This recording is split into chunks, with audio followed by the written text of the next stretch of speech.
Baiklah, bismillahirrahmanirrahim. Alhamdulillahirabbil alamin, nahmaduhu wa nasta'inuhu wa nastaghfiruh wa na'udzu billahi min sururi anfusina wa sayyiati a'malina may yahdihillahu fala mudhillalah wa may yudlil falan tajidalahu waliya mursyidah.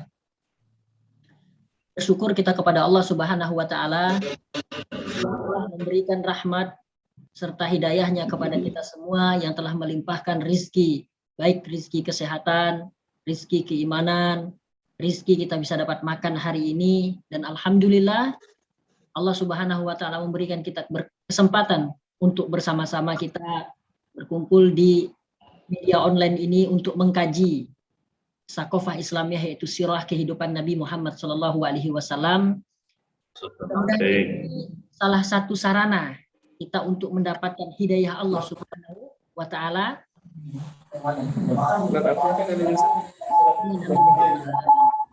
Kedua, mari kita bersolawat kepada baginda Muhammad SAW. Beliaulah uswatun hasanah. Beliaulah Nabi Muhammad SAW yang telah dikirim, diutus oleh Allah Subhanahu wa taala untuk menyampaikan risalah yang suci ini, yaitu risalah Islam, dengan perjuangan beliau, keluarga beliau, istri beliau, dan seluruh sahabat-sahabat Rasulullah dan para ulama yang sampai hari ini masih sikoh di dalam risalah suci, dan hari ini kita mendapatkan cahaya Islam itu menerangi hidup. Alhamdulillah. Mudah-mudahan kita menjadi bagian daripada umat Muhammad SAW yang mendapatkan syafaat. Amin amin ya rabbal alamin. Teman-teman yang dimuliakan oleh Allah Subhanahu wa taala, izinkan saya memperkenalkan diri. Nama saya Muhammad Arif Saufi. Saat ini saya mendapatkan amanah di bagian pengembangan program di lembaga Insani. Insani ini adalah lembaga kemanusiaan, lembaga sosial yang terjun untuk berikhtiar, berproses di dalam mewujudkan cita-cita founding father kita, yaitu menghapus krisis kemanusiaan, menghapus penindasan. Dan Insani alhamdulillah 2 tahun ini masuk ke tahun ketiga, berikhtiar untuk membantu saudara-saudara kita yang berada di Palestina, saudara-saudara kita yang berada di Yaman, saudara-saudara kita yang berada di Suriah, dan mereka yang hari ini membutuhkan pertolongan baik di Indonesia maupun di mancanegara. Teman-teman yang dimuliakan oleh Allah Subhanahu wa taala, saya mendapatkan amanah sebagai MC atau moderator yang akan memandu berjalannya kajian kita pada malam hari ini. Tentu harapan kami kajian ini mudah-mudahan menjadi wasilah kita untuk saling belajar, saling mengevaluasi diri, dan saling bersilaturahim. Untuk mengharapkan berkat dan rahmat Allah Subhanahu wa taala, marilah kita buka dan kita mulai acara kita pada malam hari ini dengan lafaz basmalah. Bismillahirrahmanirrahim. Teman-teman yang dimuliakan oleh Allah Subhanahu wa taala, izinkan saya menyapa teman-teman itu dengan sebutan inisiator kebaikan. Ya, inisiator kebaikan ini merupakan sapaan dari lembaga kita, lembaga Insani, untuk teman-teman yang bersinergi, teman-teman yang bersimpati, teman-teman yang mendukung perjuangan kemanusiaan Insani. Baiklah teman-teman inisiator kebaikan dan Ustadz Musyafa Ahmad Rahim LCMA yang telah hadir bersama kita sapa dulu beliau. Assalamualaikum Ustadz. Waalaikumsalam warahmatullahi wabarakatuh. Bagaimana kabarnya Ustadz? Sehat Ustadz ya? Alhamdulillah sehat walafiat. Bibarakati doaikum. Insyaallah Ustadz. Amin. Ustadz, izin saya ingin menyampaikan sedikit tentang Ustadz, tentang biografi Ustadz. Mungkin ada yang sudah mengenal atau mungkin sebagian ada yang belum kenal Ustadz.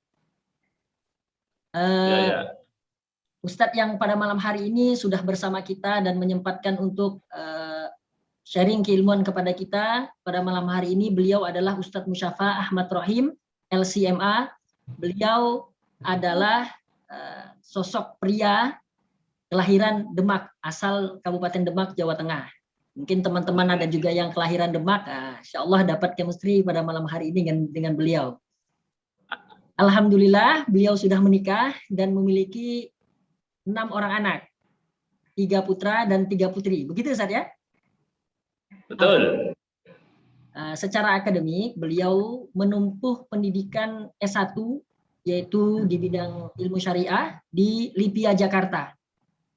Kemudian setelah itu beliau melanjutkan studi di Pascasarjana di ilmu tafsir dan hadis di Universitas Islam Negeri Syarif Hidayatullah dan mendapatkan gelar. Alhamdulillah. Dengar-dengar lagi sekarang Ustaz. Gimana? Dengar-dengar lagi dokter sekarang. Betul bukan Ustaz? Mau ngambil tapi belum boleh. Oh gitu. Mudah-mudahan kita doakan sama-sama teman-teman. Mudah-mudahan Ustadz Musyafa pada malam hari ini kita doakan mudah-mudahan beliau cepat dokter ya. Udah dokter, sudah dokter beliau. Insyaallah. Mudah-mudahan. Baik, teman-teman yang dimuliakan oleh Allah Subhanahu wa taala, kajian kita malam hari ini bertemakan profetik filantropi, belajar kedarmawanan dari baginda Muhammad Shallallahu Alaihi Wasallam. Tentu teman-teman ini sangat bersentuhan erat sekali dengan bulan Rabiul Awal, di mana Nabi Muhammad Shallallahu Alaihi Wasallam itu Rabiul Awal.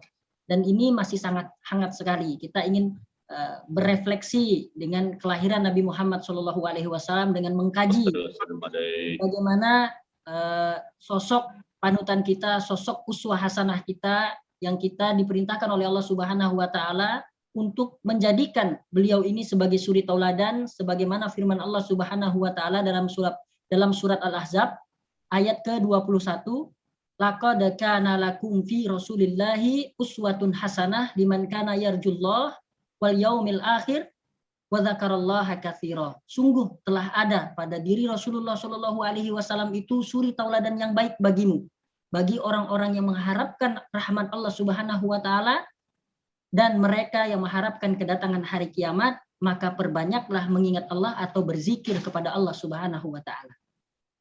Dan tentunya momentum Maulid Nabi ini tidak hanya sekedar seremonial saja, tidak hanya sekedar memperingati saja.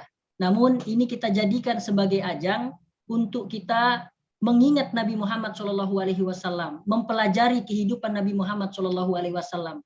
Momentum untuk kita mengetuk pemuda-pemuda Islam, mengetuk hati umat Islam untuk kemudian mereka menerapkan surat Al-Ahzab ayat ke-21, yaitu menjadikan sosok Rasulullah Shallallahu Alaihi Wasallam sebagai uswah hasanah, sebagai panutan kehidupannya. Nah, teman-teman yang dimuliakan oleh Allah Subhanahu Wa Taala, profetik filantropi yaitu mencontoh kedermawanan Rasulullah ini sangat penting sekali bagi kita, apalagi kita setengah berada di dalam kondisi krisis, baik itu krisis ekonomi, krisis pendidikan, krisis moral, di tengah budaya-budaya barat, di tengah budaya-budaya yang tidak islami ini menghantui generasi-generasi muda kita, maka sangat tepat sekali bila kita membahas bagaimana sosok Nabi Muhammad Shallallahu Alaihi Wasallam, terutama pada kedermawanan. Karena banyak hari ini saudara-saudara kita yang berhati mulia, yang punya jiwa sosial yang tinggi, namun terkadang keliru di dalam mengekspresikan jiwa sosialnya, sehingga cenderung menyakiti orang yang diberikan kebaikan oleh dirinya. Jadi ini adalah momentum yang tepat bagaimana kita mencontoh Rasulullah Shallallahu Alaihi Wasallam dalam bersedekah, mencontoh Rasulullah dalam berbuat kedermawanan atau bersosial, kegiatan-kegiatan sosial. Insya Allah langsung saja kita dengarkan dari pemaparan Al-Ustadz, kita refleksi sirah dari Ustadz Musyafa Ahmad Rahim, LCMA, dan teman-teman sekalian insya Allah kita berdurasi sekitar 2 jam. Nanti kita bagi sekitar 45 menit atau 1 jam ke depan, nanti Ustadz akan memaparkan tentang sosok Nabi Muhammad Shallallahu Alaihi Wasallam, dan nanti insya Allah setelah itu kita ada tanya jawab. Nanti teman-teman dipersilahkan untuk angkat tangan, kemudian nanti saya mempersilahkan teman-teman untuk langsung bertanya kepada Al-Ustadz. Setelah itu, setelah tanya jawab, teman-teman juga nanti akan diberikan kesempatan untuk mengisi absensi melalui Google Form. Nanti linknya akan kami berikan. Namun sebelum kita mendengarkan Ustadz menyampaikan materi, kita akan mendengarkan sambutan dulu dari Al-Ustadz Raji Lukia Maula sebagai divisi program di Lembaga Insani. Kepada Ustadz Raji Lukia Maula kami persilahkan. Bismillahirrahmanirrahim. Suara kedengaran ya? Suaranya jelas ya? Jelas, Ustadz. Halo? Jelas? Oke. Baik. Bismillahirrahmanirrahim. Assalamualaikum warahmatullahi wabarakatuh. Alhamdulillah wassalatu wassalamu ala Rasulillah wa ala alihi wa ashabihi wa mawala amma ba'du. Sebelumnya saya ucapkan ahlan wa sahlan kepada pemateri kita, Ustadz Musyafa Ahmad Rahim CMA. Ahlan wa sahlan Ustadz. Jazakumullah khairan atas kesempatan waktunya. Kami dari Insani merasa sangat terhormat ya dan bangga bisa kehadiran oleh pemateri kita yang luar biasa, di mana Ustadz Musyafa ini banyak sekali kajian-kajian beliau, terutama dalam hal tafsir dan juga sirah. Pandangan analisa beliau ini, saya beberapa kali mengikuti kajian beliau, ini sungguh luar biasa. Boleh kalau saya istilahkan itu, sirah-sirahnya terkadang out of the box gitu saja. Jadi kita tuh yang sering baca sirah, kadang ketika Ustadz menyampaikan itu nggak ada di buku-buku sirah itu. Kurang lebih seperti itu. Jadi sebagai sambutan mewakili Insani, kami mengucapkan terima kasih banyak atas kesediaan Ustadz Musyafa mengisi kajian di Insani Series. Jadi perlu saya juga kenalkan, Insani Series ini merupakan serial kajian kami di Insani sebagai lembaga kemanusiaan dan juga sosial. Karena kami sebagai lembaga sosial, selain mengirimkan bantuan kepada para penerima manfaat dan orang-orang yang membutuhkan, juga kami punya tanggung jawab moral untuk tidak hanya memberikan bantuan, tetapi juga memberikan edukasi kepada masyarakat luas. Makanya melalui kajian Insani Series ini, harapannya kita punya sumbangsih dalam mengedukasi masyarakat. Dan kajian dalam Insani Series ini tentunya temanya berubah-ubah sesuai dengan momentumnya. Dan ini kalau tidak salah sudah serial keempat daripada Insani Series kita. Jadi mudah-mudahan dengan hadirnya Insani Series ini menambah khazanah keilmuan kita sebagai umat Islam, apalagi dengan hadirnya pemateri-pemateri yang luar biasa. Mungkin itu saja yang bisa saya sampaikan, dan mohon maaf karena saya masih berada di jalan ya, jadi mungkin agak kurang kondusif, tapi insya Allah akan saya ikuti sampai akhir kajian. Itu saja yang bisa saya sampaikan, kurang lebih mohon maaf. Assalamualaikum warahmatullahi wabarakatuh. Waalaikumsalam warahmatullahi wabarakatuh. Jazakumullah khairan kasiran kepada Ustadz Raji Lukia Maula LC atas sambutan yang beliau sampaikan. Mudah-mudahan kita semua dapat memahami eksistensi daripada kajian kita pada malam hari ini. Baiklah teman-teman inisiator kebaikan yang dimuliakan oleh Allah Subhanahu wa taala, mari bersama-sama kita dengarkan, kita belajar dari Ustadz kita. Pada Ustadz kami persilahkan. Tafadhol Ustaz.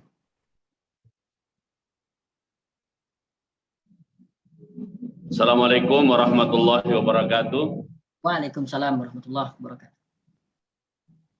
Bismillah, alhamdulillah, wassalatu wassalamu ala rasulillah wa ala alihi wa sahbihi wa man tabi'a hudahu wa wala hawla wa la quwata illa billah. Alhamdulillah, peserta kajian Insani yang dimakan Allah Ta'ala, malam hari ini kita bisa silaturahim walaupun melalui online, tapi semoga silaturahim online ini tidak mengurangi manfaat dan juga keberkahan kita, amin ya rabbal alamin. Para peserta kajian online yang dimakan Allah Ta'ala, tema kita adalah tentang, di istilah Inggrisnya, prophetic filantropi ya. Bahasa Arabnya adalah judu Rasulillahi sallallahu alaihi wasallam wa karamuhu. Bahasa Indonesianya kedermawanan Rasulullah sallallahu alaihi wasallam. Perlu kita ketahui, poin pertama yang perlu kita catat adalah bahwa berbicara tentang kedermawanan pada bagian satu atau pertama ini, saya teringat kepada pembahasan yang dilakukan oleh Imam Ghazali rahimahullah di dalam kitab Ihya Ulumuddin, saat beliau mendefinisikan tentang apa itu akhlak. Saat beliau mendefinisikan apa? Akhlak. Apa itu akhlak? Ya. Kata Imam Ghazali rahimahullah, kalau kita mendapati seseorang berderma atau memberi sedekah atau memberi infak, kita tidak bisa serta-merta menilai orang itu sebagai dermawan atau sebagai sosok filantropis, gitu ya. Kenapa? Karena itu belum tentu refleksi dari akhlaknya, kata Imam Ghazali rahimahullah. Kata beliau, seseorang disebut memiliki akhlak dermawan manakala pada diri dia ada stok kejiwaan, pada diri dia ada stok spiritualitas, pada diri dia ada stok pemahaman, atau secara dalam dunia pendidikan itu adalah punya stok namanya stok kognitif. Nah, stok yang kognitif itu begitu memenuhi ruang pikiran dia, begitu memenuhi ruang jiwa dia, begitu memenuhi ruang alam spiritualitas dia, karena di situ sudah penuh, stoknya sudah penuh, maka yang namanya berderma itu, namanya berbuat baik, berbagi, itu hanyalah refleksi dari apa yang telah memenuhi aspek-aspek kognitif, kejiwaan, dan juga spiritualitas dia. Ini khulasah ya, resume dari apa yang disampaikan Imam Ghazali rahimahullah saat beliau mendefinisikan apa itu akhlak dan memberi contoh tentang kedermawanan itu. Dari apa yang dijelaskan oleh Imam Ghazali ini, maka kalau itu kita anggap sebagai sebuah teori tentang apa itu derma, teori itu kita gunakan untuk membaca. Atau kalau itu kita anggap sebagai kacamata itu coba kita gunakan untuk membaca sosok Nabi kita Muhammad Shallallahu Alaihi Wasallam. Sosok Nabi kita Muhammad Shallallahu Alaihi Wasallam. Maka kita akan dapati bahwa beliau Shallallahu Alaihi Wasallam ini adalah sosok yang secara kognitif, yang secara kejiwaan, nafsi, kejiwaan, dan juga secara spiritualitas, maknawiyat atau rohaniyat, itu telah dipenuhi oleh satu akhlak yang namanya akhlak derma. Akhlak yang namanya akhlak derma. Nah, kalau itu sudah kita pahami, bahwa stok kognitif beliau sedemikian rupa, stok psikologis beliau sedemikian rupa, dan stok spiritualitas beliau sudah sedemikian rupa, maka sebagian cerita yang nanti mungkin saya sampaikan itu hanyalah refleksi kecil. Hanyalah apa? Refleksi kecil yang menggambarkan stok kognitif, psikologis, dan juga spiritual yang luar biasa yang berkaitan dengan sifat derma atau akhlak derma yang ada pada diri Rasulullah Shallallahu Alaihi Wasallam. Itu poin satu yang ingin saya sampaikan. Ya. Semoga bisa ditangkap dan dipahami dengan baik. Yang kedua,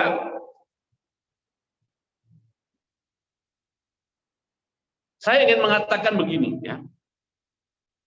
Rasulullah Shallallahu Alaihi Wasallam beliau memiliki sifat atau akhlak derma, atau bahasa Arabnya tadi jud atau karom atau sakho, istilah Inggrisnya dari filantropi tadi, itu bahkan sudah beliau miliki, sudah melekat sifat dan akhlak itu pada diri beliau sebelum beliau menjadi Nabi dan Rasul.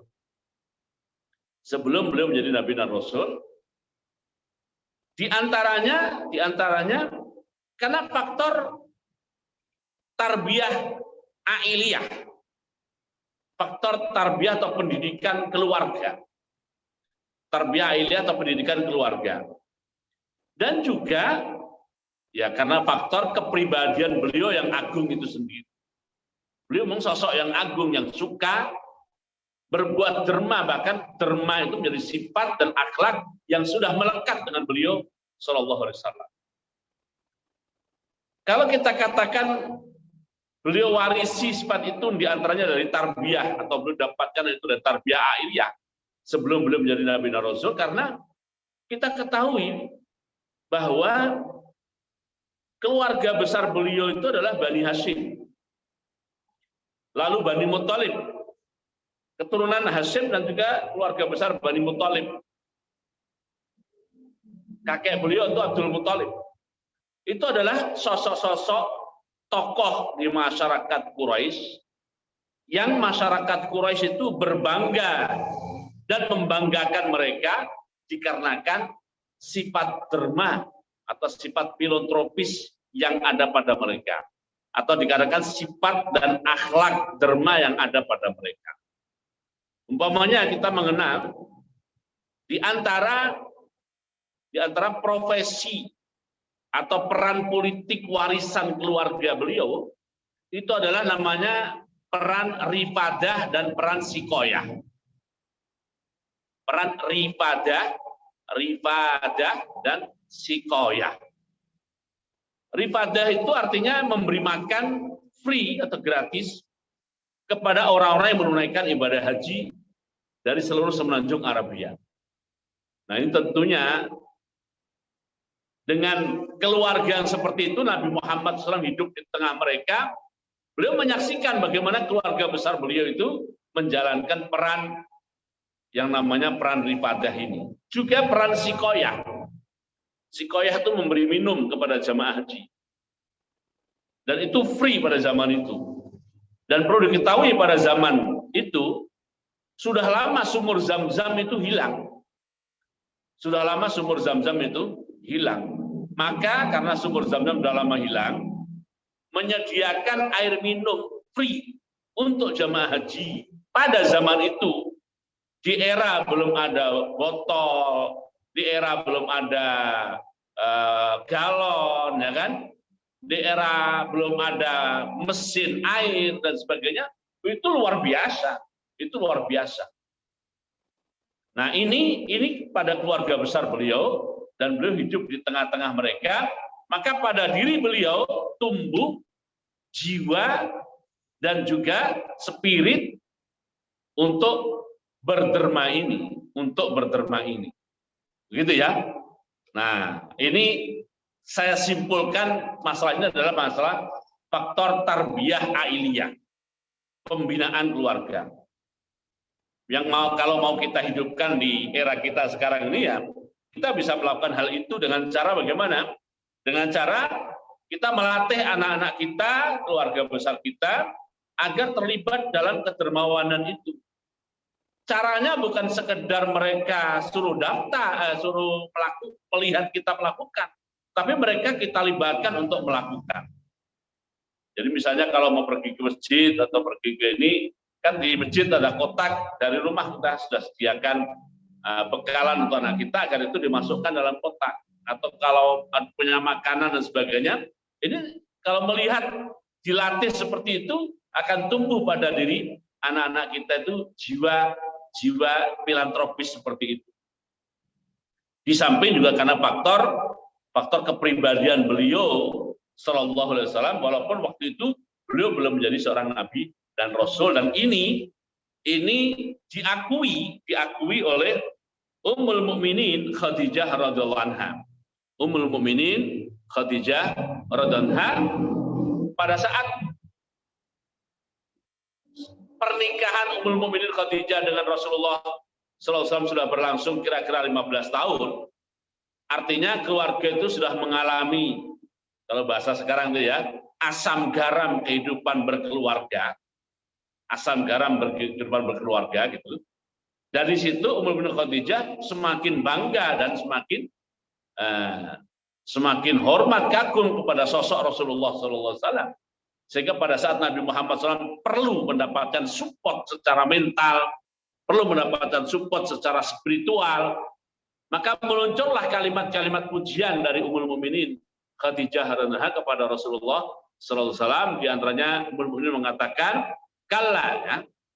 Kalla innaka la taksibu al-kalla wa innaka la taksibul ma'duma wa taksibul kalla wa tu'inu ala dzal hajati," dan sebagainya. Bahwa tidak mungkin wahai Nabi Muhammad sallallahu alaihi wasallam, suaminya maksudnya, sesuatu buruk terjadi pada diriku, tidak mungkin. Yang terjadi pada dirimu itu yang tidak lain maksudnya adalah Nabi Muhammad kedatangan malaikat Jibril itu, tidak mungkin itu sesuatu yang buruk. Kenapa? Karena sosok engkau itu adalah sosok yang tidak pernah berbuat buruk. Sosok yang tidak pernah berbuat buruk, maka tidak mungkin orang tidak pernah berbuat buruk itu tiba-tiba mengalami peristiwa yang buruk. Itu keyakinan Ummul Mukminin Khadijah radhiyallahu anha. Lalu Ummul Mukminin Khadijah radhiyallahu anha dengan fasih menyebutkan kepribadian beliau sallallahu alaihi wasallam selama Ummul Mukminin mengenal beliau dan selama menjadi istri Nabi Muhammad sallallahu alaihi wasallam. Bahwa beliau, ya kalau singkatnya sekarang ini sesuai dengan tema kita, adalah sosok yang sangat filantropis. Sosok yang sangat filantropis. Gitu ya. Nah, ini poin kedua yang saya sampaikan, bahwa jiwa beliau yang derma, sifat beliau, akhlak beliau yang dermawan seperti itu sudah terjadi pada diri beliau semenjak beliau belum menjadi Nabi dan Rasul, paling tidak karena dua faktor. Satu adalah faktor tarbiyah ailiyah, satu adalah memang kepribadian beliau yang sangat istimewa dan luar biasa. Itu poin kedua yang ingin saya sampaikan. Poin ketiga yang ingin saya sampaikan adalah bahwa kalau tadi sebelum beliau menjadi Nabi dan Rasul, itu sudah menjadi sosok agung yang sangat dermawan di antaranya, maka setelah beliau menjadi Nabi dan Rasul, sifat dan akhlak dermawan beliau itu semakin meningkat berlipat ganda. Semakin meningkat berlipat ganda setelah menjadi Nabi dan Rasul. Ya kan? Dan sifat yang sudah berlipat ganda karena menjadi Nabi dan Rasul itu semakin meningkat lagi pada saat tiba bulan Ramadan. Pada saat tiba bulan Ramadan. Ya kan? Jadi perhatikan urutannya ya. Gradasinya, tolong diperhatikan gradasinya. Beliau sebelum menjadi Nabi dan Rasul, saya ulangi, beliau sebelum menjadi Nabi dan Rasul, sosok yang sangat dermawan. Begitu menjadi Nabi dan Rasul, kedermawanan beliau semakin meningkat. Dan kedermawanan yang sudah semakin meningkat ini semakin meningkat lagi pada saat bulan Ramadan tiba. Pada saat bulan Ramadan tiba. Ya kan? Kenapa pada bulan Ramadan itu kedermawanan beliau semakin meningkat? Paling tidak karena dua faktor. Faktor pertama adalah karena beliau bertemu malaikat Jibril alaihissalam.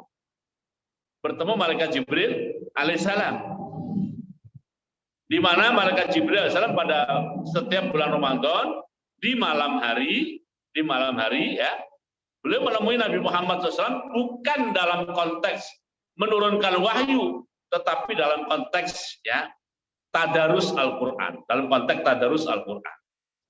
Nah, pertemuan dengan malaikat Jibril alaihissalam, bahasa umumnya adalah pertemanan dengan malaikat Jibril alaihissalam, atau lebih umum lagi adalah karena faktor kedekatan beliau dengan malaikat Jibril ini, kedermawanan beliau semakin meningkat lagi.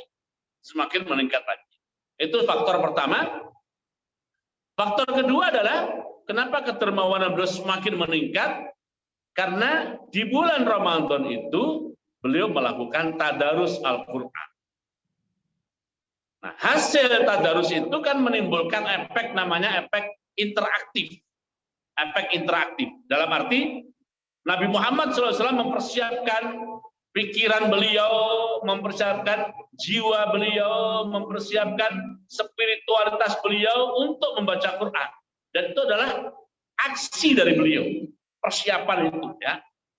Lalu Al-Qur'anul Karim itu dia juga punya punya tabiat yang sifatnya aktif. Punya sifat atau tabiat yang sifatnya aktif. Nah, aktifnya Nabi Muhammad SAW dengan aktifnya Quran ini bertemu. Maka istilahnya adalah interaktif. Ya. Nah, interaksi antara beliau dengan Al-Quran itu menimbulkan efek, di antaranya adalah kedermawanan beliau Shallallahu Alaihi Wasallam semakin meningkat lagi pada bulan Ramadan. Nah, bagian inilah yang menjadi kesaksian. Bagian inilah menjadi kesaksian seorang sahabat Nabi Muhammad SAW yang namanya Abdullah ibnu Abbas radhiyallahu anhu, sebagaimana diceritakan oleh Imam Bukhari dalam kitab Sahihnya. Ibnu Abbas mengatakan, "Kana Rasulullah sallallahu alaihi wasallam ajwadan nas."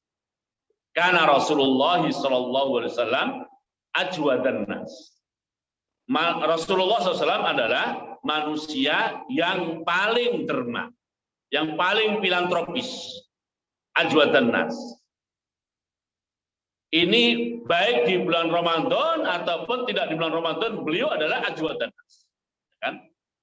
Nah, kata Ibnu Abbas radhiyallahu anhu lagi, wa kana ajwadu ma yakunu fi Ramadan. Wa kana ajwadu ma yakunu fi Ramadan.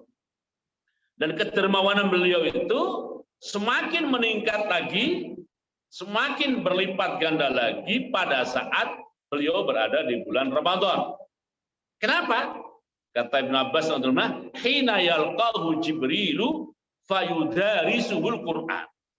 Yaitu ketika atau manakala beliau SAW setiap malam bertemu dengan malaikat Jibril alaihissalam, lalu pertemuan dengan malaikat Jibril menjalankan agenda namanya agenda tadarusan Al-Quran. Nah, pertemuan dengan malaikat Jibril dan tadarusan Quran inilah yang membuat kedermawanan beliau di bulan Ramadan semakin berlipat-lipat lagi. Semakin berlipat-lipat lagi. Nah, sambungan kesaksian Abdullah bin Abbas radhiyallahu anhu adalah ya, fala Rasulullah sallallahu alaihi wasallam hina yalqahu Jibrilu ajwadu bil khairi minar rihil mursalah. Sungguh Rasulullah sallallahu alaihi wasallam pada saat bertemu malaikat Jibril alaihissalam jauh lebih dermawan, jauh lebih filantropis lagi dibandingkan dengan angin, dibandingkan dengan angin yang bertiup atau berhembus. Apa itu angin bertiup atau berhembus? Saat angin bertiup atau berhembus, maka tidak ada bagian dari permukaan bumi yang dilewatinya kecuali akan merasakan sentuhan angin itu. Yang tinggi merasakan sentuhan angin itu, yang sedang merasakan sentuhan angin itu, yang rendah pun merasakan sentuhan yang sama, dan di sebagian manapun merasakan sentuhan itu. Seperti itulah gambaran kedermawanan angin. Kata Ibnu Abbas radhiyallahu anhu, kedermawanan Rasulullah lebih hebat daripada kedermawanan angin. Oke, Bapak Ibu dan peserta kajian insani yang dimakan Allah SWT, ya. Apa yang bisa kita garis bawahi dari poin ketiga cerita saya ini adalah bahwa jadi kedermawanan seseorang yang sudah melekat itu bisa berlipat ganda, bisa ditingkatkan lagi. Karena faktor-faktor pertemanan, karena faktor-faktor kedekatan dengan pihak lain yang juga orang dermawan. Dan berteman itu saling mempengaruhi. Kalau positif ya pengaruhnya positif. Ya kan? Kalau negatif ya pengaruhnya negatif. Itulah kenapa kita disuruh memilih dan memilah teman. Tidak asal berteman, tapi dipilih dan pilah. Apalagi teman hidup, ya kan? Kita harus ya. Apalagi teman hidup. Ini harus dipilih dan dipilah, ya kan? Gimana? Nah, Pak Arif, ya? Arif. Teman hidup harus dipilih dan dipilah. Nggak asal ambil saja, ya kan? Sebagaimana hadis Nabi Muhammad SAW, takhayyaru, pilih-pilih, seleksi dan seleksi, seleksi dan seleksi, ya kan? Seleksi dan seleksi, ya gitu. Jadi harus melalui proses seleksi, diskusi, musyawarah, berembuk, ya kan? Menimbang, keputusan memutuskan nanti belakangan. Kenapa? Karena berteman itu, kedekatan itu akan menularkan sesuatu. Kalau positif menularkan positif, kalau negatif menularkan negatif, naudzubillah min dzalik. Nah, Nabi Muhammad berteman dengan malaikat Jibril, tertular dengan jiwa kebaikan malaikat Jibril, alaihissalam, maka kedermawanan beliau semakin meningkat. Juga bisa ditingkatkan walaupun sudah bagus kedermawanannya, manakala kita punya interaksi dengan referensi-referensi, sumber-sumber yang juga autentik, sumber-sumber yang valid, sumber-sumber yang sahih, dan tidak ada yang lebih sahih dan lebih valid daripada Al-Quran Al-Karim.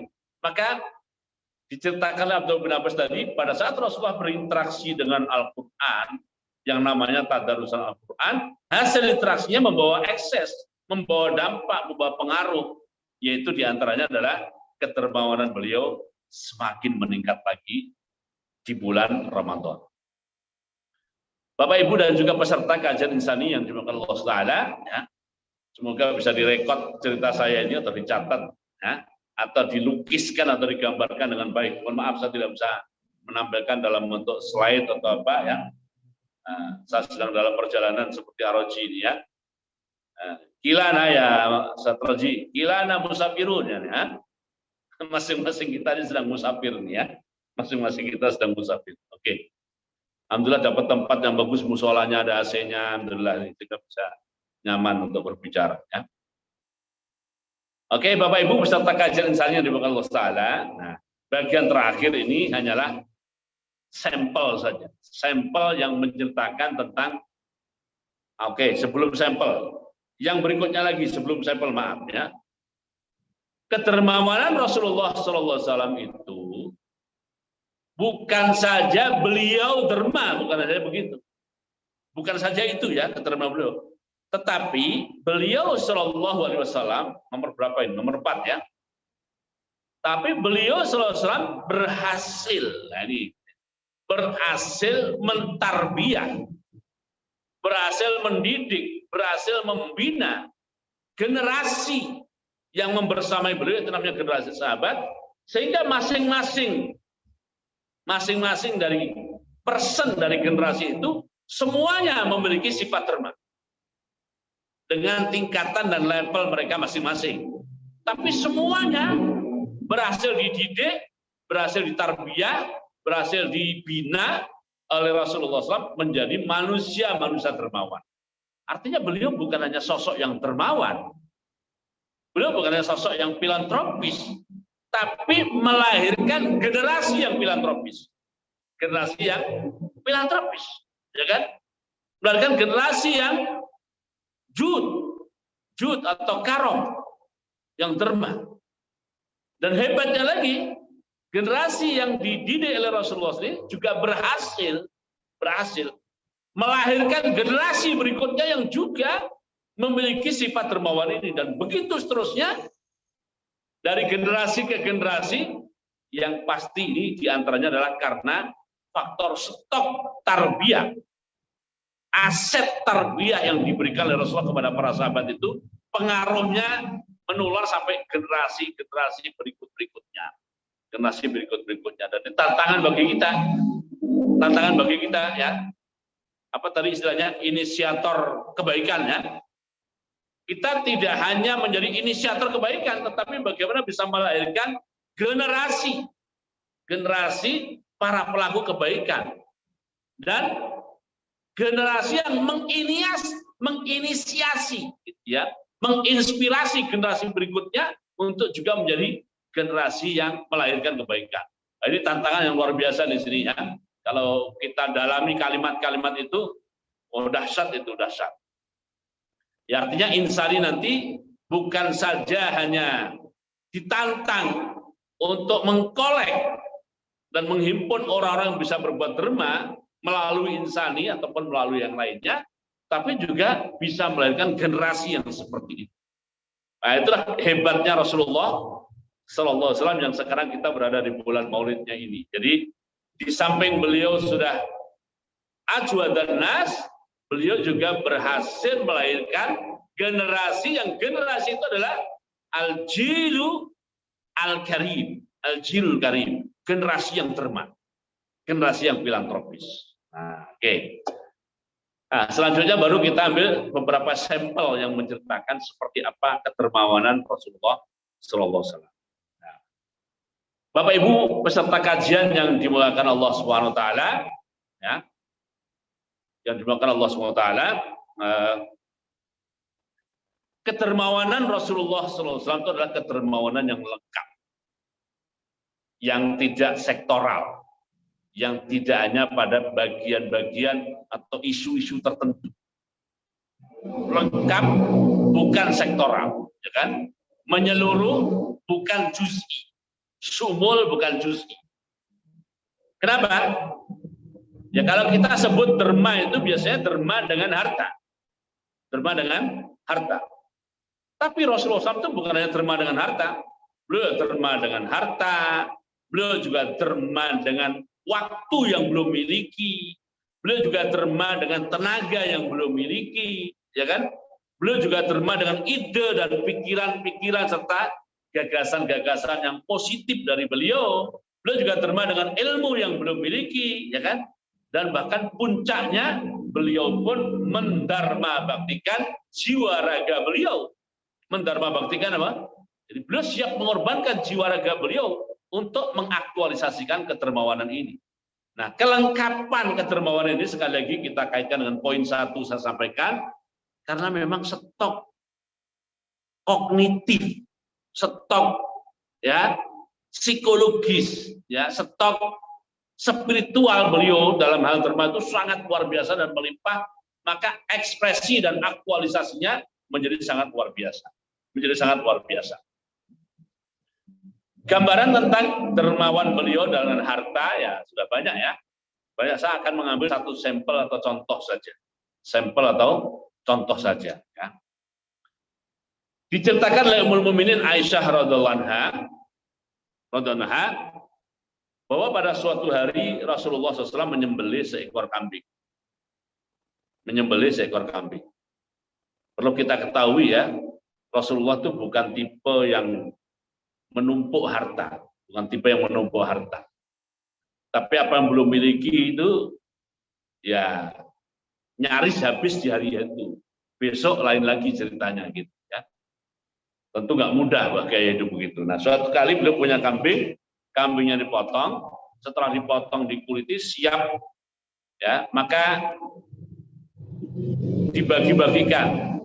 Sabda beliau, tolong yang sebagian ini diantarkan ke sebulan atau sepulana, tolong yang ini dibagikan pada sebulan dan sepulana. Terus saja bagi ya. Setelah lama mengeluarkan perintah untuk bagi-bagi, beliau bertanya kepada Ummul Mukminin Aisyah, apa yang tersisa wahai Aisyah? Ya. Apa yang tersisa wahai Aisyah? Dijawab oleh Ummul Mukminin Aisyah, yang tersisa tinggal bagian liper atau hatinya saja. Liper atau hatinya saja. Maka Rasulullah bersabda, Aisyah, ya, Aisyah, semuanya tersisa kecuali bagian hatinya.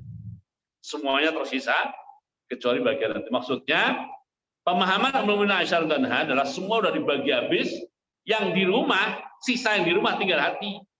Kalau kita mau makan, makan hati saja. Ini makan hati beneran, bukan makan hati bahasa Indonesia ya. Makan hati beneran. Tapi Rasulullah menanamkan pemahaman, bukan begitu memahaminya. Yang diinfakkan, yang disedekahkan, itulah yang tersisa, maksudnya tersisa dalam arti kekal dan abadi. Kekal dan abadi, sampai kiamat, sampai alam akhirat. Sedangkan hati yang mau kita konsumsi, itu justru yang tidak tersisa. Itu yang akan habis. Begitu kita konsumsi, sebagian mungkin diserap oleh tubuh kita, sebagian besarnya dibuang kembali sebagai kotoran manusia. Itu contoh bagaimana beliau berderma dengan apa yang belum miliki. Berderma dengan apa yang belum miliki. Beliau berderma dengan waktu. Beliau berderma dengan apa? Ya kita tahu, di dunia ini tidak ada seorang manusia pun yang super sibuk. Ya. Yang apa? Super sibuk yang melebihi kesibukan Rasulullah SAW. Beliau super sibuk, sangat sibuk, ya kan? Tetapi walaupun beliau super sibuk begitu, manakala ada sebagian kaum muslimin punya hajat kepada beliau, dan hajat itu, pemenuhan hajat itu menuntut waktu dari beliau, beliau sediakan waktu itu untuk memenuhi hajat kaum muslimin itu. Walaupun yang punya hajat itu hanyalah seorang budak perempuan. Seorang budak perempuan. Kalau disebut budak pada zaman itu konotasinya adalah ya hitam gitu ya, mohon maaf ya. Bagi yang hitam jangan tersinggung, ya hitam gitu. Nah, tidak menarik gitu, tidak menarik ya. Udah hitam tidak menarik, pekerjaannya sebagai budak. Budak itu lebih rendah daripada pembantu. Pembantu itu dapat gaji, dapat bayaran. Budak itu nggak dapat bayaran. Nah, suatu kali Rasulullah SAW didatangi seorang budak perempuan menemui Rasulullah SAW, ya, dan budak itu mengatakan, Rasulullah, katanya, saya ada perlu nih kepada Rasulullah ini, tolong dibantu dong, ya kan? Nah, Rasulullah jawab, oke, saya siap bantu, ya kan? Akhirnya budak itu langsung saja memegang tangan Rasulullah SAW, Rasulullah digelendeng gitu, digelendeng, diajak jalan keliling dari satu jalan di Madinah ke jalan yang lain. Kalau bahasa sekarang mungkin dari satu gang ke gang yang lain, dibawa aja gitu ya kemana-mana keliling di Madinah, dan Rasul tetap ikuti saja, tetap ikuti saja. Rupanya hajatnya budak itu adalah dia pengen memegang tangan Rasulullah SAW dan pengen menuntun Rasulullah kemana dia suka. Itulah hajatnya. Dan tentu ini memakan waktu yang luar biasa, memakan waktu yang padahal beliau Rasulullah, tapi Rasulullah melakukan itu dengan sangat bahagia, dengan sangat senang, ya kan? Karena telah mampu memenuhi hajat seorang muslim atau muslimah. Kebayang nggak gitu ya kalau misalnya ya seperti orang seperti saya ini sebenarnya nggak sibuk-sibuk amat, bergaya aja sibuk, ya kan? Bergaya sibuk aja. Tiba-tiba ada orang datang ke rumah minta waktu, Ustaz, ya. Mau apa? Ya, minta waktu aja, ngobrol ngalor ngidul nggak jelas judulnya gitu. Lama-lama kan kesel juga saya ini. Ini orang nggak tahu apa kalau saya sibuk, banyak pekerjaan, banyak urusan, gitu ya. Nah itulah kita, karena stok kognitif, psikologis dan spiritualitas kita terkait dengan dermawanan itu minim dan terbatas. Makanya begitu ada orang punya hajat pada kita merasa kesel, nyesek gitu, ya kan? Goduk gitu ya, jengkel gitu. Kata orang Arab zalan ya nih, ya? Bahkan zalan bil marrah ya, zalan bil marrah bahkan. Nah, itu jengkel sekali kita gitu, tapi tidak seperti itu Rasulullah. Artinya beliau berderma dengan waktu yang memiliki sedemikian luar biasa. Padahal ternyata hajat budak perempuan itu hanya tadi ingin memegang tangan Rasulullah dan menuntun Rasulullah kemana dia suka. Setelah budak itu puas, ya sudah. Apa hajatmu? Ya sudah, selesai hajat saya Rasulullah. Ya Allah, ya. Dan Rasulullah senang hati. Oke. Dan beliau juga berderma bukan hanya dengan waktu, tapi juga dengan tenaga. Berderma dengan tenaga yang beliau miliki. Ya. Jadi diceritakan umpamanya pada suatu kali atau suatu hari Rasulullah kedatangan seorang laki-laki dewasa, sehat, gagah perkasa. Tapi laki-laki itu minta-minta kepada Rasulullah SAW. Akhirnya Rasulullah bersabda, kamu kan kuat, gagah perkasa gitu ya, badan kamu sehat. Enggak baguslah kalau kamu minta-minta. Kamu harus bekerja. Sekarang saya mau nanya, kamu di rumah punya apa? Kamu di rumah punya apa? Kata Rasulullah, di rumah saya tidak punya apa-apa Rasulullah. Saya hanya punya satu tikar lusuh. Saya punya apa? Satu tikar lusuh. Anak saya bersabda, sudah, tikar kamu yang lusuh itu kamu bawa ke sini. Hanya orang laki itu balik ke rumah, ngambil tikernya dan dibawa kepada Rasulullah. Lalu Rasulullah membuat jual beli lelang. Siapa yang membeli tikar ini dan berani beli berapa? Nah, tikernya udah lusuh, tapi mereka tahu Rasulullah ini punya maksud baik. Akhirnya dia mengatakan, saya Rasulullah, saya berani memberi tikar itu, satu riwayat mengatakan 1 dinar. Rasul bersabda lagi, ada yang berani lebih dari 1 dinar? Nah, ternyata ada, saya Rasulullah. Itulah generasi sahabat. Walaupun tikar lusuh diberi 1 dinar. Mahal itu. Nah, mahal. Nah, ada yang berani beri 2 dinar. Oke. Akhirnya tikar lusuh itu diberikan oleh Rasulullah kepada yang berani memberi 2 dinar. Lalu dengan 2 dinar itu Rasulullah bersabda pada laki-laki tadi, ini ada 2 dinar. Ya. Yang 1 dinar kamu gunakan untuk belanja urusan kehidupan hari-hari rumah tanggamu, makanan, minuman dan sebagainya. Udah, beli dengan 1 dinar itu. Yang 1 dinar lagi kamu belikan kapak. nanti kalau kamu udah beli kapak, kapaknya bawa ke sini. Akhirnya laki-laki itu pergi ke pasar, 1 dinar pakai belanja untuk urusan rumah, ya. 1 lagi diberikan kapak, kapaknya dibawa menghadap Rasulullah SAW. Oleh Rasul kapak diterima dan ternyata Rasulullah SAW sudah menyiapkan gagang kapak itu. Rasulullah SAW sudah menyiapkan apa? Gagang kapak itu, kemudian beliau memasangkan gagang kapak itu, lalu memanteknya supaya kuat, dan setelah jadi kapak ada pegangannya, oleh Rasul diserahkan pada laki-laki itu, lalu beliau bersabda, udah, kamu pergi bawa kapak ini, cari kayu di tengah padang pasir, kalau dapat, kamu jual di pasar, dan jangan muncul lagi di depan saya, kecuali keadaan kamu sudah berubah. Udah, akhirnya laki-laki dengan modal kapak itu, dia mencari lokasi-lokasi yang tidak bertuan di tengah padang pasir. Pada zaman itu banyak lokasi yang tidak bertuan. Nah, beliau memotong kayu di sana, dijual di pasar, cari kayu lagi, jual lagi, beli kayu lagi, jual lagi, dan begitu seterusnya. Sehingga keadaan laki-laki secara ekonomi semakin membaik. Setelah membaik, dia muncul lagi di hadapan Rasulullah SAW. Dan keadaannya sudah tidak seperti yang dulu lagi. Akhirnya Rasul bersabdakan, begini lebih baik. Begini lebih baik, ya kan? Daripada kamu minta yang belum tentu kamu dikasih, ya kan? Belum tentu kamu dikasih. Nah, yang kita garis bawahi di sini adalah bahwa beliau menyiapkan tenaga beliau untuk membuat gagang kapak, memasangnya. Ini kan luar biasa, ya kan? Luar biasa. Ya, tidak semua orang bisa melakukan seperti itu. Sallallahu alaihi wasallam, ya. Oke, contoh kedermawanan beliau yang lain adalah, ya, setelah berderma dengan tenaga yang beliau miliki, beliau berderma dengan apa tadi? Dengan ilmu, dengan ilmu. Wah, kalau yang ini tidak ada tandingnya, ya. Rasulullah SAW adalah manusia yang paling dermawan dalam hal ilmu.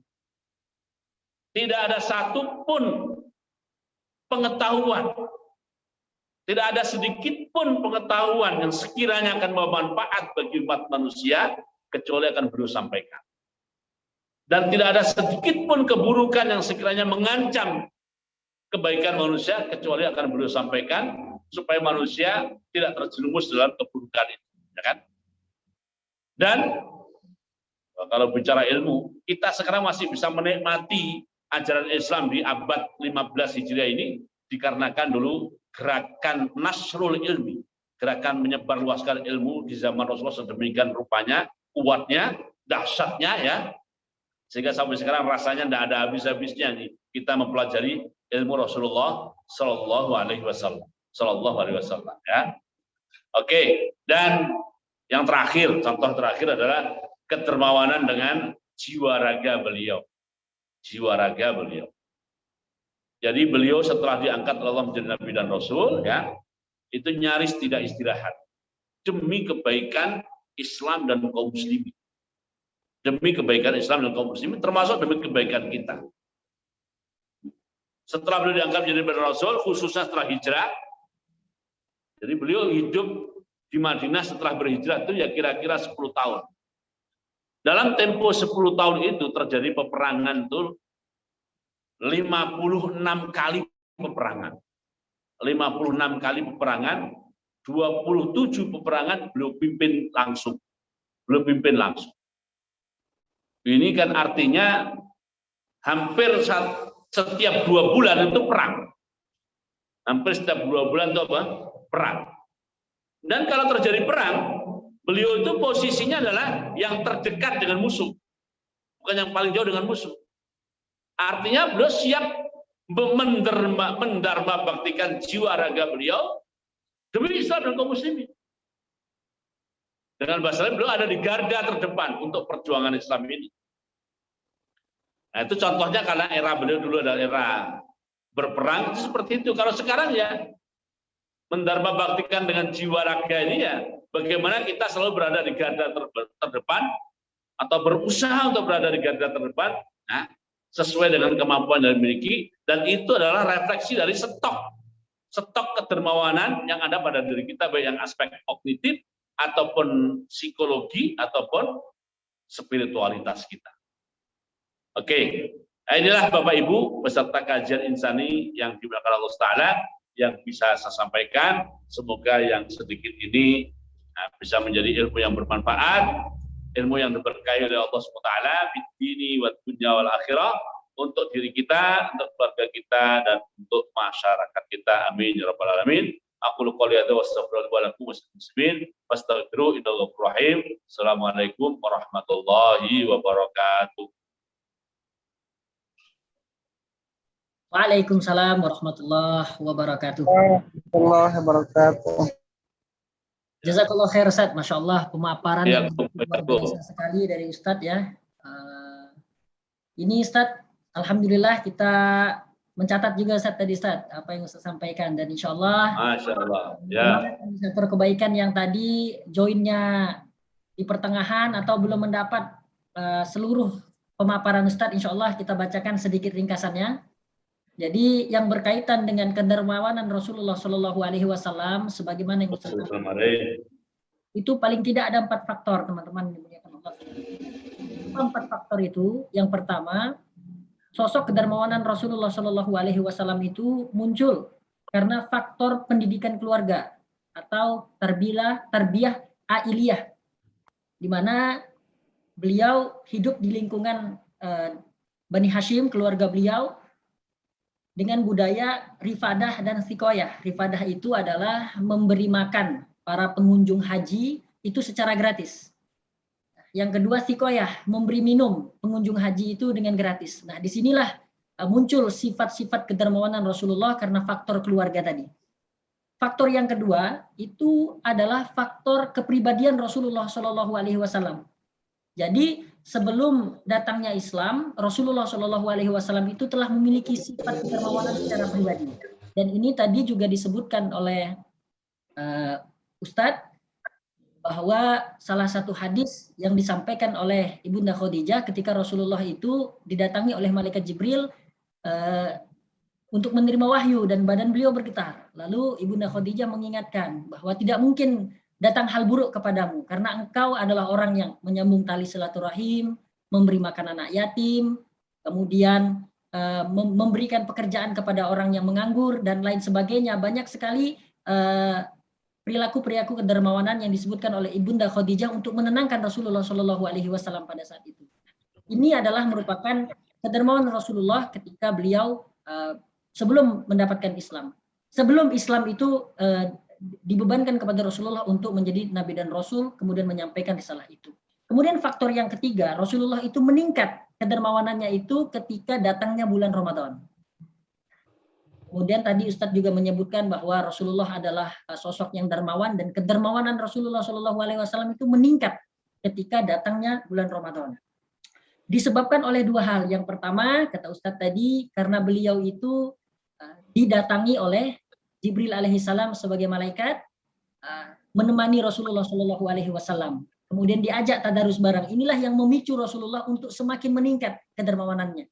Faktor yang kedua lagi adalah beliau sering tadarus Al-Quran, sering mengaji, sering membaca Al-Quran, dan ini yang memicu Rasulullah Shallallahu Alaihi Wasallam bersemangat untuk melakukan kedermawanan di bulan Ramadan. Nah, yang terakhir, yaitu faktor yang keempat, Rasulullah Shallallahu Alaihi Wasallam tidak hanya melakukan kedermawanan secara pribadi saja, tetapi Rasulullah SAW melahirkan generasi-generasi yang memiliki kedermawanan. Para sahabat, kemudian diikuti para tabi'in, diikuti oleh generasi-generasi selanjutnya. Rasulullah berhasil, ya, kalau pakai istilahnya insani itu inisiator kebaikan, jadi Rasulullah tidak hanya menjadi sosok inisiator kebaikan, tetapi melahirkan sosok-sosok inisiator kebaikan dari para sahabat dan generasi-generasi selanjutnya. 4 faktor ini, teman-teman yang dimuliakan oleh Allah Subhanahu wa Ta'ala, menjadi poin penting dari kajian pada malam hari ini. Dan tadi banyak Ustadz sebutkan dari kedermawanan Rasulullah sebagai contoh dari segi harta, kemudian dari segi ilmu, dan segi-segi yang lainnya. Nah, teman-teman yang dimuliakan oleh Allah Subhanahu wa Ta'ala, mari bersama-sama kita mencoba mendiskusikan ini kepada Ustadz. Mungkin teman-teman sekalian ada yang ingin bertanya atau menemukan kedermawanan Rasulullah Shallallahu Alaihi Wasallam yang belum bisa dipastikan kebenarannya, bisa juga kita diskusikan bersama-sama. Nanti insya Allah Ustadz, kalau Ustadz pasti insya Allah kalau Ustadz mengetahui, insya Allah Ustadz akan jawab pertanyaan-pertanyaan itu Ustadz ya. Kita diskusikan bersama-sama. Insya Allah, insya Allah. Baiklah buat teman-teman, kita buka kolom chat dulu. Ya. Di chat tidak ada ya. Silahkan bagi teman-teman yang ingin bertanya, langsung saja angkat tangan, kemudian hidupkan mikrofonnya dan bertanya dimulai dengan salam dan menyebutkan namanya.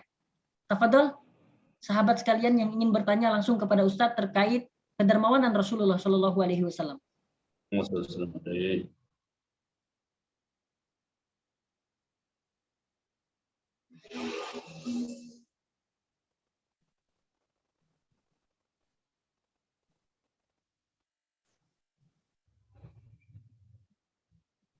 Jika tidak ingin angkat tangan, boleh juga pertanyaannya dituliskan di kolom komentar.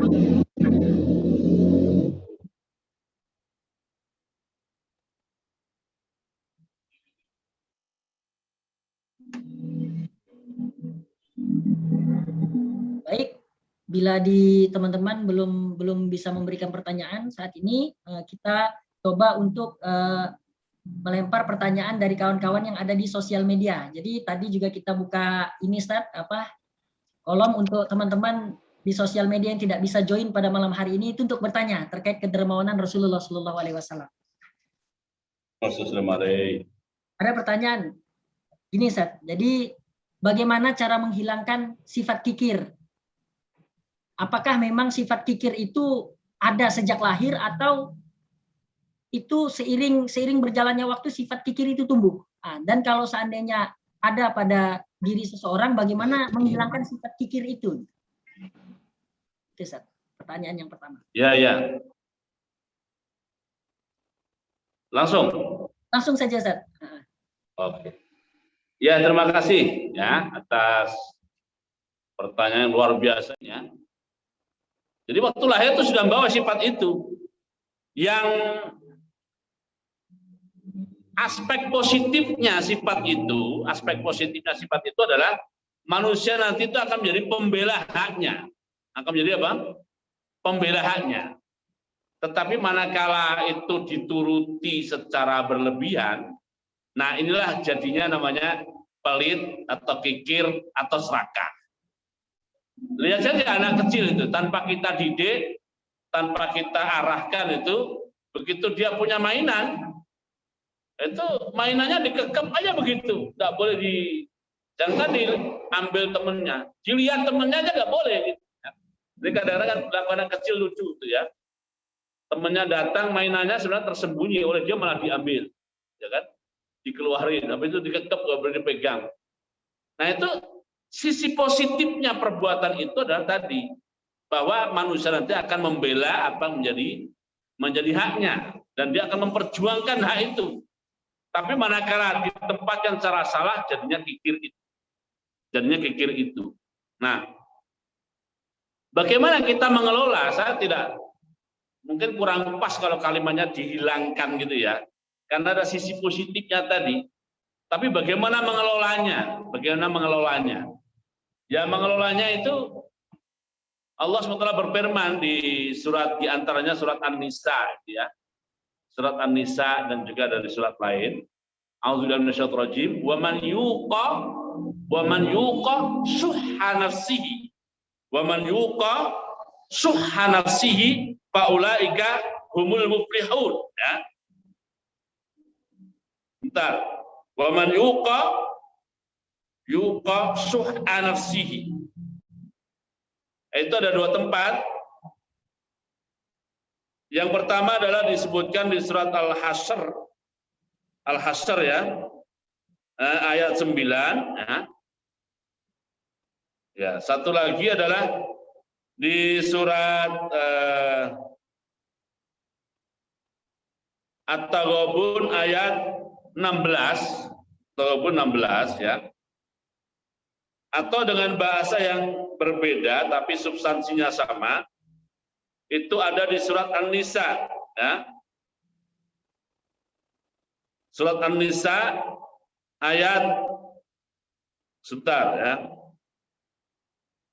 An-Nisa ayat 128. dengan redaksi yang berbeda yang berbunyi wa uhdiratil anfusu asy-syuhha. Wa uhdiratil anfusu syuhha, ya. Jadi itu sudah bawaan itu syuh itu. Syuh itu bisa dimaknai pelit atau kikir, bisa juga dimaknai serakah. Nah, apa yang bisa dilakukan? Yang dilakukan adalah seperti di situ yuko. Yuko itu artinya bisa mengekang atau mengendalikan atau membentengi atau memagari. Ya. Mengekang, mengendalikan, membentengi atau apa? Memagari nafsunya dari tarikan lebih jauh dari sifat bawaan namanya as-syuhha itu. Nah, kalimatnya adalah mengekang, memagari atau melindungi gitu ya.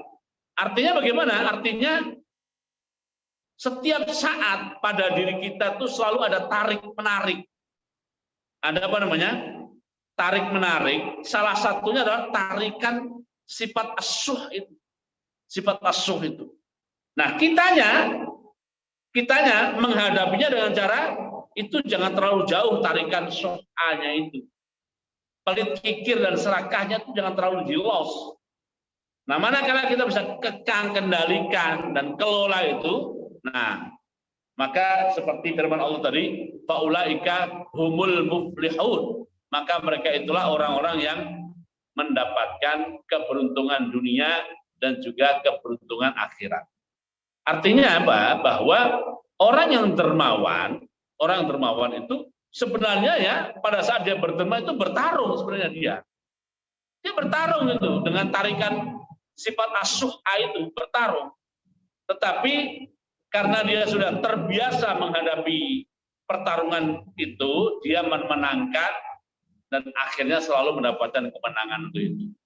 Jadi saya mungkin kurang pas dengan istilah menghabisi atau menghilangkan, tapi tadi itu akan terus-menerus terjadi, ya, dorong-mendorong, tarik-menarik, dan kita harus memenangkan pergulatan itu. Kita harus memenangkan apa? Pergulatan. Wallahu alam. Itu tanggapan saya. Ya. Baik, Ustaz, jazakumullah khairan katsiran. Ya. Mudah-mudahan bisa dipahami oleh teman-teman inisiator kebaikan tadi terkait bagaimana kita menghilangkan sifat kikir ya. Nah, Ustaz, tadi dari lahir itu kita bersanding ya antara kedermawanan dan sifat kikir, dan tadi tips-tipsnya sudah disampaikan oleh Ustaz bagaimana kita menghilangkan sifat kikir. Baik Ustaz, kita masuk ke pertanyaan kedua, datang dari saudara kita nih dari Semarang nih Ustaz. Oh, Semarang nih ya. Namanya Rahman. Beliau bertanya, Ustaz izin bertanya, apakah Rasulullah pernah menjadi seorang mustahik? Yang pertama. Yang kedua, mohon tipsnya Ustaz. Bagaimana seorang muslim itu bisa istiqomah di dalam kedermawanan, karena terkadang ada kalanya terjangkit kejenuhan dalam berdermawan. Nah, jadi dia minta tips bagaimana istiqomah dalam berinfak, berdermawan gitu Ustaz. Yang kedua, pernah nggak Rasulullah jadi mustahik? Nah, ini menarik nih Ustaz pertanyaannya. Iya. Ini luar biasa, Orang Semarang. Pak Rahman, ha? Semarangnya di mana Pak Rahman? Kita kan bolak-balik Semarang juga ya. Oke. Jadi memang gini, kosakata mustahik ini dia bisa dijelaskan dengan makna bahasa, dengan makna lumrah atau makna lazim. Kalau makna yang lumrah atau lazim begitu mustahik disebut itu artinya mustahik zakat. Artinya apa? Mustahik zakat. Nah, itu sebenarnya mustahik yang dimaknai sebagai mustahik zakat atau mustahik dalam arti mustahik kedermawanan itu pemaknaan yang salah kaprah. Tahu salah kaprah ya? Mas Arif tahu ya salah kaprah ya? Salah tetapi sudah kadung dipakai banyak orang, tapi sebenarnya salah. Nah, yang benar mustahik itu adalah orang yang dibenarkan menuntut haknya, menuntut untuk mendapatkan haknya itu mustahik, gitu ya. Dibenarkan sampai ke tingkat menuntut. Nah, kalau dalam arti yang kedua ini, dalam arti kedua Ya Rasulullah itu mustahik banyak hal, ya kan? Misalnya, wa'lamu di surat Al-Anfal, wa'lamu annama ghanimtum min syai'in fa anna lillahi khumsah. Fa anna lillahi khumsahu walir rasul, ya kan? Jadi ghanimah itu, ghanimah perang itu, umpamanya 1 juta, umpamanya ghanimahnya, umpamanya, atau 1 miliar, atau 1 triliun, itu langsung dibagi 5. Langsung dibagi berapa? 5. Masing-masing bagian tuh 20%, ya kan? 1/5. Gitu. Sisanya 4/5 atau 80%, gitu kan? Nah, yang 20% itu kan lillahi wali rasul. Itu haknya Rasulullah. Nah, secara bahasa, karena itu hak Rasulullah, ya dalam hal ini Rasulullah itu mustahik. Gitu ya. Secara bahasa gitu. Secara bahasa ya, bukan mustahik zakat atau mustahik sedekah, ada. Mustahik itu kan ketentuan yang sudah dibuat oleh Allah SWT. Begitu juga dengan harta fai. Begitu juga dengan harta apa? Harta fai min ghairi rikab bi khailin wala ijab. Ya, ijab bi khailin wala rikab ya. Harta fai yang tanpa peperangan. Itu juga ada haknya Rasulullah Shallallahu alaihi wasallam, 1/5 juga, gitu kan? Nah, itu karena haknya Rasulullah secara bahasa disebut mustahik. Nah, kalau mustahik dalam arti ini ya, tapi kalau mustahik dalam arti zakat, Rasulullah haram menerima zakat, haram menerima sedekah. Gitu ya. Rasulullah haram menerima zakat, haram menerima sedekah. Tapi beliau boleh menerima hadiah, boleh menerima hadiah. Begitu juga dengan Bani Hashim dan Bani Muthalib. Bani Hashim dan Bani Muthalib, mereka tidak boleh menerima zakat dan juga tidak boleh menerima sedekah. Tapi mereka punya hak yang lain, yang tadi 20% dari ghanimah dan 20% dari harta fai, ya. Wallahu alam, itu ya. Nah, kalau masalah jenuh ya, jenuh. Nah, jenuh wa ma adraka ma jenuh ya. Iya nih, manusia itu memang punya tabiat jenuh namanya. Ya. Istilah Arabnya adalah al-malal atau as-sa'amah. Al-malal atau sa'amah. Ya. Nah, lalu malal atau sa'amah itu levelnya bisa level namanya futur pakai ta, nggak pakai to. Futur dalam arti kendor, dan levelnya bisa sampai ke tingkat ingkitok, terputus sama sekali. Terputus sama sekali. Artinya kemarin dermawan, sekarang udah nggak lagi, itu namanya ingkitok sudah. Ya. Nah, kalau kasusnya itu masih kasus futur, itu masih ada toleransinya, Kenapa? Karena Rasulullah bersabda, Inna likulli syai'in syirah, wa likulli syiratin fatrah. Ya. Segala sesuatu itu ada masa rakusnya. Segala sesuatu itu ada masa namanya apa? Masa rakusnya. Umpamanya kita tiba-tiba baca Quran itu enak gitu ya. Karena enak baca Quran, kita maunya bukan 1 juz, maunya bukan 2 juz, langsung 10 juz dalam satu kali majelis. Gitu ya, itu namanya era rakus. Begitu dengan sholat. Begitu udah nyaman dengan sholat, kita ingin nambah terus, ya kan? Nah, atau puasa, begitu enak nyaman dengan puasa, maunya nambah terus puasa. Atau ibadah sedekah juga begitu juga. Tapi ingat, segala satu yang mengalami era namanya era rakus itu, era rakus dalam arti pengen terus beramal gitu ya, nanti akan mengalami namanya era lesu. Futur namanya, futur ya. Yang tadi disebutkan adalah jenuh tadi ya. Jenuh ya. Nah, Rasulullah mengajarkan ya, supaya kita tidak mengalami seperti itu. Pertama. Jadi kita rem kerakusan kita dalam beramal. Mohon maaf kalau istilahnya kurang pas, rakus ya. Kita rem kerakusan kita dalam beramal untuk pada posisi tetap posisi i'tidal namanya. Posisi tengah. Tidak ekstrim ke kanan. Ya kan? Posisi i'tidal. Dalam arti begini. Begitu kita semangat puasa, dan kemudian tiap hari kita puasa, nanti jenuh gitu. Nanti jenuh. Ya puasa Senin Kamis, bulan 3 hari gitu kan. puasa sunat maksud saya. Supaya terjaga aspek iktidal tadi, posisi tengah-tengahnya kita. Begitu juga dengan sedekah ya. Jangan begitu habis dapat pengajian seperti malam ini langsung sedekahnya gede-gedean. Habis gede-gedean duitnya habis. Begitu duitnya habis lapar. Begitu lapar akhirnya putur, na'udzubillah min dzalik, putur sampai keputus. Itu tidak dibenarkan. Tapi kita manage, kita manage bahwa berapapun yang kita dermakan, kalau derma itu kita manage sebagai harta, itu masih dalam kontrol dan kendali kita. Masih dalam kontrol dan kendali kita.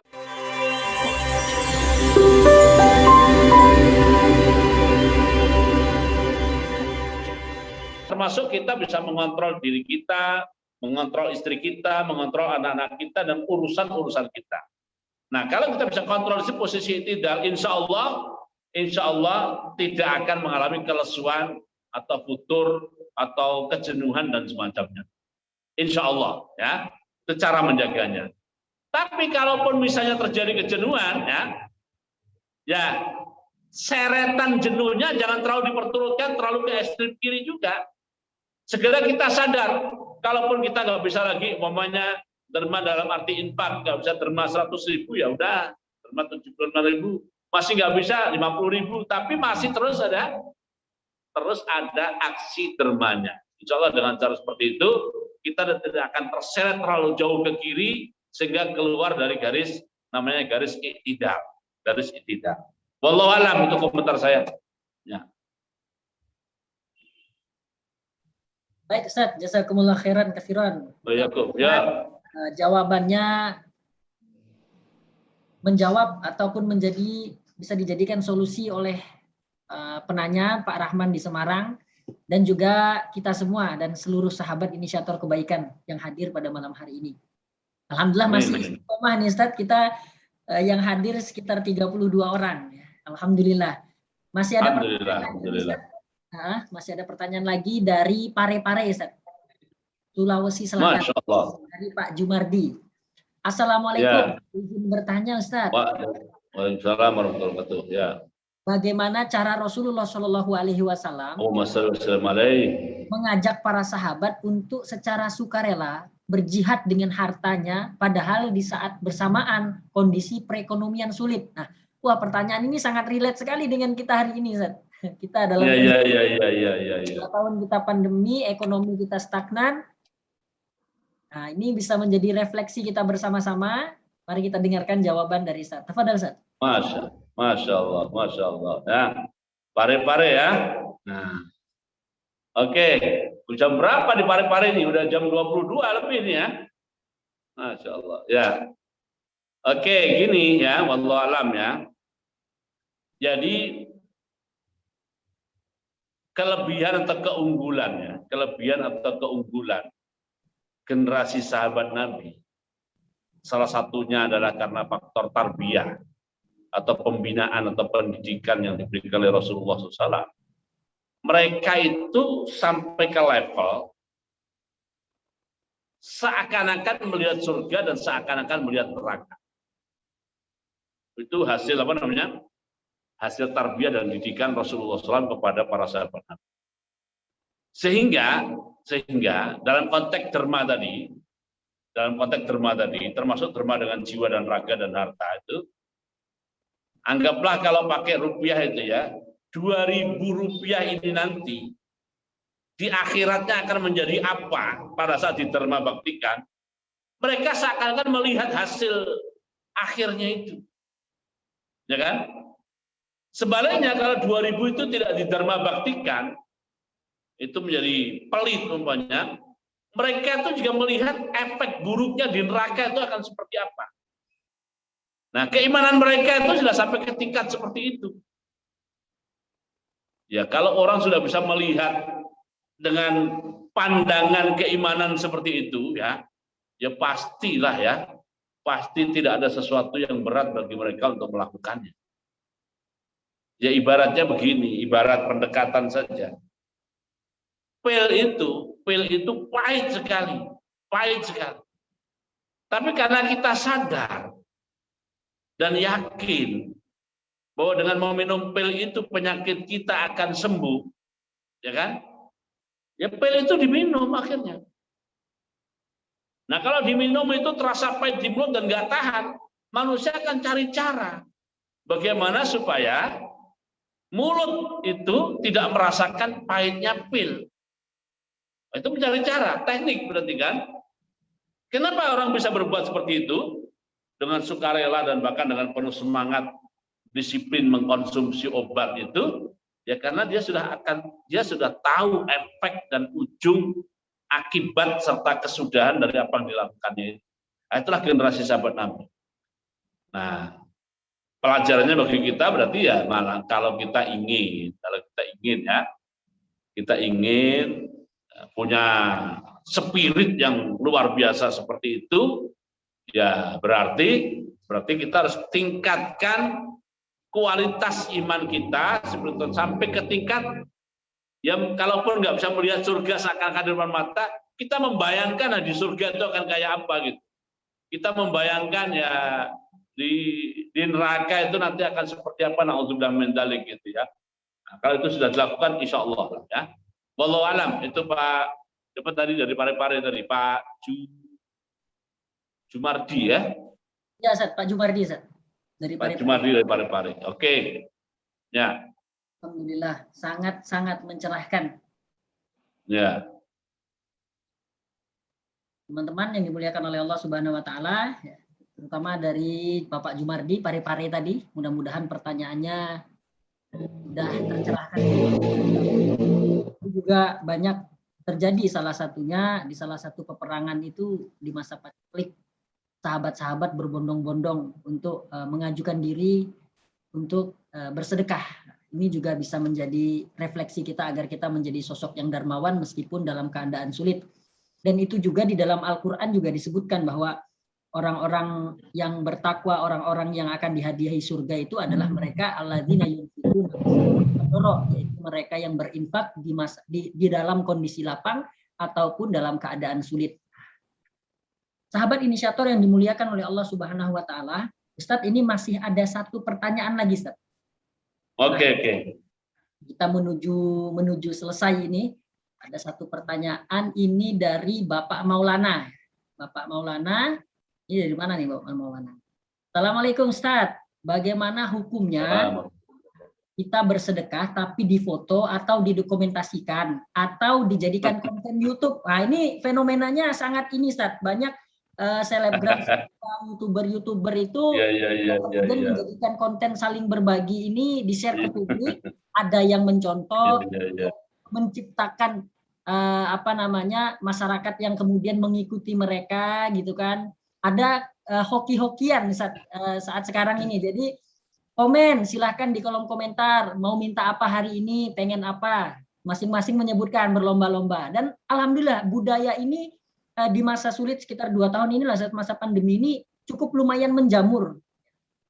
Dan ini merembet dari satu selebgram, dari satu artis ke artis-artis yang lain itu berbagi. Dan ini cukup lumayan mengobati kepiluan di tengah masa krisis. Nah, ini bagaimana? Ya. Wah ini ya. Era media sosial nih, era selfie nih ya. Era narsis ini. Oke. Saya minta kepada Bapak Ibu yang hadir di kajian insan ini untuk membuka mushaf halaman 46. Membuka mushaf halaman 46. Ya.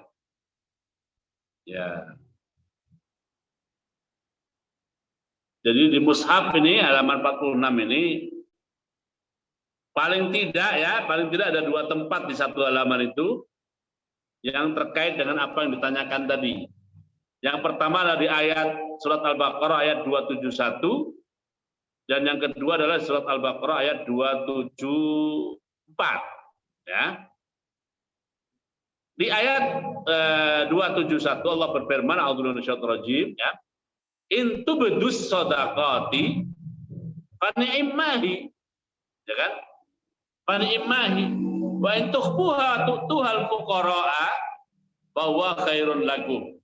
Ya. bahwa khairul lakum wa yukaffiru ankum min sayyi'atikum wallahu bima ta'maluna khabir. Wallahu bima ta'maluna khabir. Jadi kalau kita ketemu yang begitu-begitu, sedekah dipoto atau divideokan, dipublikasi, kita jangan langsung memberi tafsir negatif. Nah, kita yang menyaksikan atau melihat, jangan langsung memberi tafsir negatif kepada peristiwa itu. Tapi ya kita mencoba menafsirkan perbuatan itu dengan surat Al-Baqarah 271 itu.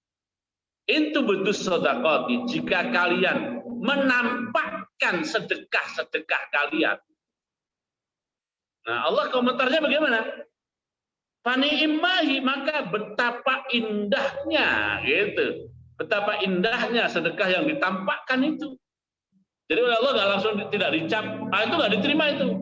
Itu nggak ditolak, itu ditolak itu. Itu nggak bisa ditoleransi, nggak begitu. Tapi Allah puji dan pujian apa? Fani imahi. Tapi wa tukhfuha wa tu'tuhal fuqara bahwa khairun lakum. Ya kan? Wa yukaffiru ankum min sayyi'atikum wallahu bima ta'malun khabir. Ya. Nah, oke. Nah, dari sinilah para ulama kemudian membuat satu kajian bahwa karena situasi dan kondisi serta pertimbangan-pertimbangan tertentu, situasi, kondisi, dan pertimbangan-pertimbangan tertentu, terkadang sedekah itu memang harus ditampakkan dan dimunculkan. Ditampakkan dan apa? Dimunculkan. Umpamanya, ditampakkan dan dimunculkan sebagai satu bentuk pertanggungjawaban. Satu bentuk apa? Pertanggungjawaban sosial atau pertanggungjawaban jabatan. Sosial itu mamanya begini, ya. Saya mamanya dipandang oleh banyak orang atau beberapa orang itu punya rezeki berlebih, tapi tidak pernah kelihatan bersedekah. Umpamanya ya, umpamanya. Lalu orang membuat kesimpulan begini, itu aja yang ekonominya lebih bagus dari saya nggak pernah sedekah, ya saya nggak mau sedekah, gitu kan. Nah, ini kan ada tuntutan pertanggungjawaban sosial pada diri saya, ya akhirnya saya menampakkan sedekah supaya apa? Ya, supaya orang nanti juga tertarik untuk menampakkan sedekah. Atau ada maksud-maksud dan pertimbangan-pertimbangan lain. Intinya adalah kalau kita ketemu yang seperti itu, persepsi kita jangan langsung negatif. Jangan langsung apa? Negatif. Itu yang di 271. Yang di 274 adalah Allah berfirman, "A'udzu minasyaitonir rajim, alladzina yunfiquna amwalahum bil-laili wan-nahari sirran terus wa 'alaniyatan." Itu oleh Allah juga tidak dicap, wah itu nggak boleh nggak, tapi falahum ajruhum 'inda rabbihim wala khaufun 'alaihim wala hum yahzanun. Ya. Jadi terkadang sedekah atau suatu amal itu dilakukan secara apa namanya? Secara alaniyatan, ya kan? Ya, karena pertimbangan-pertimbangan dan faktor-faktor tertentu. Oke, itu ya. Baik Ustaz, jazakumullah khairan katsiran. Ya, ya. Alhamdulillah waktu kita yang hampir 1 jam lebih ini kita bisa mendengarkan materi dari Ustaz dan juga sharing diskusi. Mudah-mudahan dari pertanyaan-pertanyaan yang masuk itu semuanya mencerahkan, baik itu untuk penanya dan tentunya untuk kita semua. Dan tentu Amin. yang dimuliakan oleh Allah Subhanahu wa taala, poin penting daripada kajian Maulid Nabi Muhammad SAW pada malam hari itu adalah bagaimana kita mencontoh sosok pribadi Rasulullah SAW di dalam segala lini kehidupan. Mudah-mudahan dari apa yang kita kaji malam ini, meskipun kita tidak bisa mencontoh semua dari perilaku Rasulullah SAW, paling tidak kita bisa mencontoh perilaku beliau dari sisi kedermawanan. Karena ini merupakan perintah yang tertuang di dalam surat Al-Ahzab yang tadi saya bacakan, yaitu laqad kana lakum fi Rasulillahi uswatun hasanah. Telah ada pada diri Rasulullah SAW itu suri tauladan yang baik.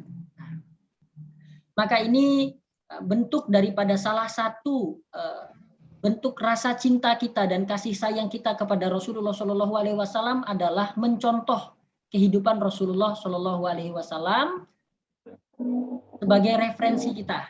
Jadi ketika kita ingin melakukan sesuatu, kita pastikan bahwa itu adalah bagian dari yang dicontohkan oleh Rasulullah Shallallahu Alaihi Wasallam. Teman-teman yang dimuliakan oleh Allah Subhanahu Wa Taala, lembaga Insani selain daripada menyelenggarakan kajian, lembaga kita juga memfasilitasi bagi inisiator kebaikan yang ingin ikut berkontribusi di dalam program-program kemanusiaan dan sosial. Nah, untuk mengakses program-program kemanusiaan, program sosial, program kebaikan itu, silahkan teman-teman untuk mengunjungi media sosialnya Insani, yaitu Official Insani di Instagram, di YouTube juga ada Official Insani, di Twitter juga ada. Silahkan, kita sudah cantumkan akunnya di kolom chat ya, kolom chat. Ya. Baik teman-teman, mudah-mudahan kita semua mendapatkan berkah pada malam hari ini. Saya ucapkan terima kasih dan jazakumullah khairan katsiran kepada Ustadz Musyafa yang telah menyempatkan untuk bersama kita pada malam hari ini berbagi ilmu, mudah-mudahan ilmunya berkah Ustaz, dan kita juga amin. Dan tentunya kita berdoa mudah-mudahan kita diberikan rizki oleh Allah Subhanahu Wa Taala berupa nikmat untuk mengikuti, untuk mencontoh kehidupan Rasulullah Shallallahu Alaihi Wasallam dan menerapkannya di dalam kehidupan kita. Baik. Kita tutup kajian kita pada malam hari ini. Silahkan untuk teman-teman yang ingin mengakses, silahkan diakses. Sudah kita kirim kembali di kolom chat akun sosial medianya. Baik, kita akhiri. Subhanakallahumma wa bihamdika asyhadu an la ilaha illa anta astaghfiruka wa atubu ilaik. Dari saya, moderator, sekian kami ucapkan terima kasih atas kehadiran teman-teman inisiator kebaikan yang telah membersamai Insani dalam kajian ini. Mudah-mudahan selalu dilindungi Allah Subhanahu Wa Taala dan mendapatkan rahmat serta syafaat dari Nabi Muhammad di yaumul qiyamah kelak. Amin amin ya rabbal alamin. Dari saya Muhammad Arif Saufi sebagai moderator. Wassalamualaikum warahmatullahi wabarakatuh.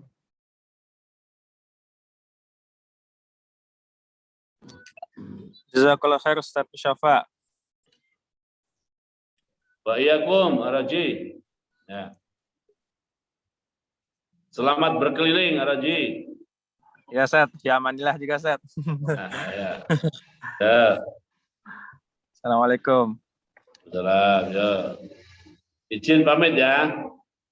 Lab ya. Jazakumullah khair. Ada yang bertanya kalau mau berdonasi di Insani bagaimana? Silahkan langsung ke akun Insani saja. Dihubungi, di situ ada call center-nya, boleh langsung komunikasi sama admin.